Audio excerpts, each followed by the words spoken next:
Hello दोस्तों, मैं हूं हसीन और आप देख रहे हो एम एच के क्लासेस पर आपका वेलकम करता हूं। और आज की जो वीडियो होने वाली है उसमें हम पढ़ेंगे कल जो पढ़े थे प्रीवियस वीडियो में क्वेश्चन नंबर 13 तक, जो कि अभी तक हम लोग क्लास 10 यूपी बोर्ड के इंग्लिश मीडियम मैथ पेपर को सॉल्व कर रहे हैं जो प्रीवियस ईयर 2024 में आया था। उसमें से अब तक के हम लोग 13 क्वेश्चंस प्रीवियस वीडियो तक सॉल्व कर लिए थे। आज जो हम सॉल्व करेंगे एमसीक्यू यानी कि वन वर्ड का 1 मार्क्स का क्वेश्चन 14 से शुरू करेंगे और हम 20 पूरा करेंगे, यानी कि 20 नंबर्स के जो क्वेश्चंस आते हैं मैथ में उसके बेस पे हम लोग मॉडल पेपर को सॉल्व करेंगे, जो कि प्रीवियस ईयर का ये पेपर का क्वेश्चन है। तो यहाँ पे क्वेश्चन को पढ़ते हैं। If tangent P A and P B from a point P to a circle with center O are inclined to each other at an angle of 80 degree, then angle POA will be।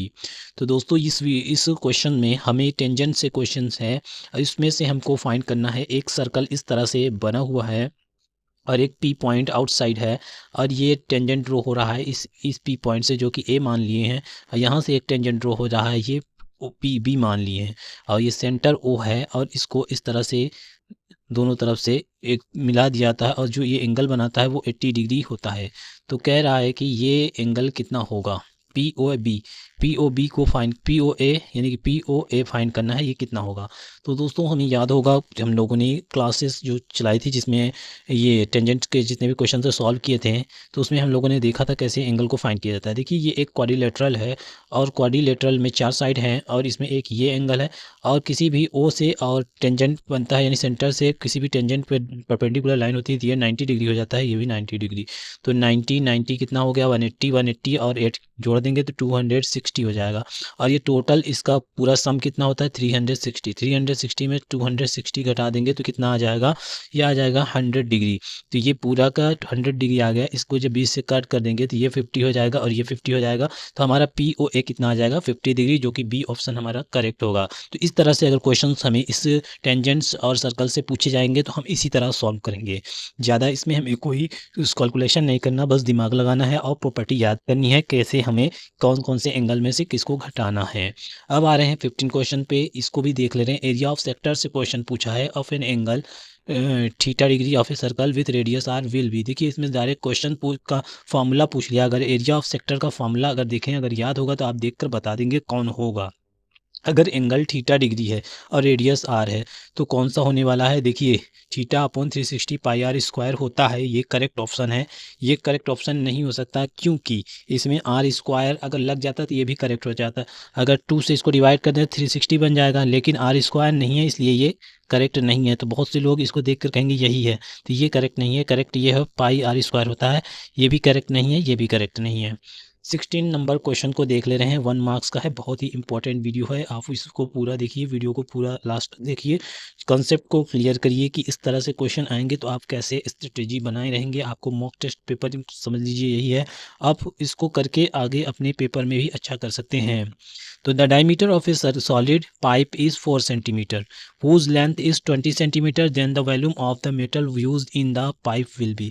तो दोस्तों ये है surface area and volume का question उठाया हुआ है। बोल रहा है कि एक पाइप है, सॉलिड पाइप हम ले ले रहे हैं। ये देखिए इस तरह से एक पाइप है और इसका हमें डायमीटर दिया रखा है, कितना डायमीटर 4 है, तो पूरा इसका रेडियस 2 हो जाएगी। अब पूछा क्या है, वॉल्यूम फाइंड करना है। वॉल्यूम का फार्मूला होता है पाई आर स्क्वायर एच। तो देखिए पाइप को पाई ही पड़ा रहने दीजिए क्योंकि इसमें आंसर में पाई की वैल्यू नहीं रखी है। आर हमारा 20, आर हमारा 2 है तो यहाँ 2 2 जा 4 हो जाएगा। एच कितना है, एच हमारा 20 है, तो मिलाकर कितना टोटल हो जाएगा, 4 2 जा 80 पाई सेंटीमीटर। तो 80 पाई सेंटीमीटर ये वाला ऑप्शन करेक्ट हो जाएगा। तो इस तरह से हम लोगों ने क्वेश्चन को सॉल्व किया, समझा। अगर यहाँ भी ना समझ में आया हो आप कमेंट करिए कि हम यहाँ भी दिक्कत हो रही है, और आप हमारे चैनल पे जाके वहाँ प्लेलिस्ट सभी की अलग अलग हमने एनसीईआरटी की बुक के बनाए हुए हैं, वहाँ बेसिक चीज़ें आप क्लियर कर सकते हैं। अभी पेपर के बहुत समय है, आप अच्छे से पढ़ेंगे तो बिल्कुल आप 20 आउट ऑफ 20 इस सेक्शन से पा सकते हैं, कोई दिक्कत नहीं होने वाली। देखिए यहाँ पे total surface area of a solid hemisphere with radius R will be.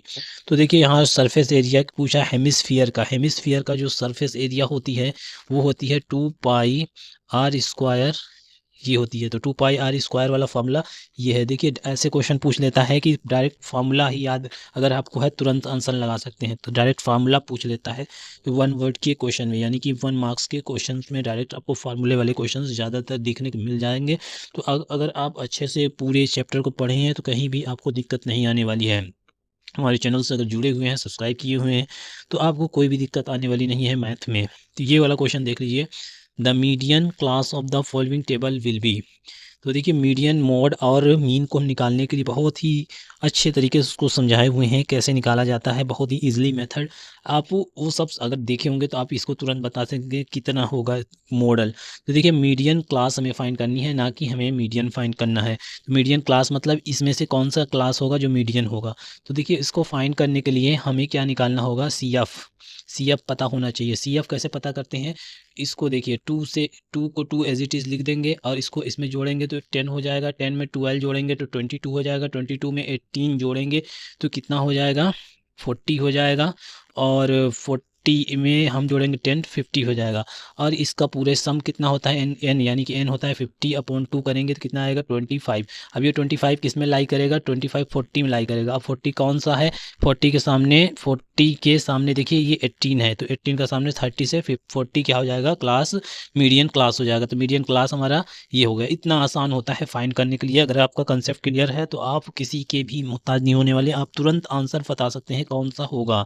तो मैथ को समझना ही बहुत बड़ी बात है, इसका सॉल्व करना बड़ी बात नहीं है। अगर आपको कंसेप्ट क्लियर है तो कोई भी क्वेश्चन आप सॉल्व कर सकते हैं। यहाँ देखिए क्वेश्चन नंबर 19 में क्या बोला है, the mean and median of a frequency table are 30 and 35 respectively, then its mode will be. तो देखिए यहाँ पे किसी टेबल का मीन भी दिया है और मीडियन भी दिया है, हमें मोड निकालना है। तो इसका एक फार्मूला होता है, वो फार्मूला हम बता रहे हैं क्या होता है 3 median is equal to mode और प्लस 2 मीन होता है। तो हमें मोड निकालना है तो इसको इधर भेज देंगे तो 3 मीडियन माइनस 2 मीन हो जाएगा। तो देखिए 3 मीडियन क्या दिया है हमें, मीडियन यहाँ पे 35 दिया है, तो मल्टीप्लाई करेंगे तो 105 हो जाएगा। अब मीन कितना दिया है, 2 दिया है, 30 दिया है, 60 हो जाएगा। तो माइनस करेंगे तो कितना आ जाएगा 45। हमारा मोड आ गया 45, B answer is correct. Last question है इस पेपर का, सेक्शन ए के। तो यहाँ if an event occur certainly then its probability. तो देखिए ज़्यादातर क्वेश्चंस आपको मिक्स मिल जाएंगे, प्रोबेबिलिटी से, स्टैटिक्स से और सरफेस एरिया एंड वॉल्यूम से, सभी के क्वेश्चन आपको देखने को मिले हैं इस सेक्शन में। अब देखिए यहाँ पे बोला है किसी इवेंट ऑकर सर्टेनली का मतलब ही यही होता है sure event, then its probability will be, जिसका 1 आए, सिर्फ 1 प्रोबेबिलिटी हो बस और कुछ नहीं। तो ये हो जाएगा हमारा राइट आंसर। 0 इम्पॉसिबल इवेंट है, 1/2 कोई 2 होगा, 3/4 ये नहीं होगा, तो डी होगा यानी कि ए। तो क्वेश्चंस हम एक सभी को सॉल्व कराए हैं, सभी को एक एक्सप्लेन भी किए हैं। आपको वीडियो कैसी लगी, अच्छी लगी लाइक करें, ज़्यादा से ज़्यादा शेयर करें। Thank you for watching this video.